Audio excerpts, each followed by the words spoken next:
विरार युवा कवयित्री श्रुती रसाळ यांच्या पापणीच्या पंखाखाली या कविता संग्रहाचा प्रकाशन सोहळा आज जुने विवा कॉलेजमध्ये आयोजित करण्यात आलाय।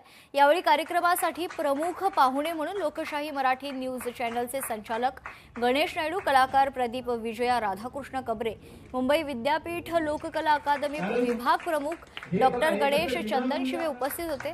पापणीच्या पंखाखाली हा प्रेम कवितांचा मुक्त छंदातील कविता संग्रह असून त्याला ज्येष्ठ नाटककार स्वर्गीय श्री गंगाराम गव्हाणकर यांची अखेरची प्रस्तावना लाभली आहे।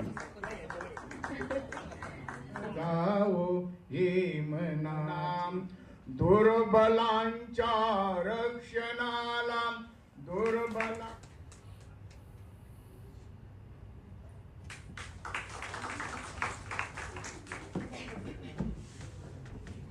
आणि प्रत्येक समाजाला ही आनंदाचीच अपेक्षा आहे, पण हे घडण्यासाठी पुण्यात देवाची करुणा भागायचं कारण नाही, किंबहुना प्रत्येकानं आपल्याला तर चमत्कार आहे, वाटो कुणाला वाटला तर चमत्कार आहे। स्वागतम, सुस्वागतम, शुभ स्वागतम।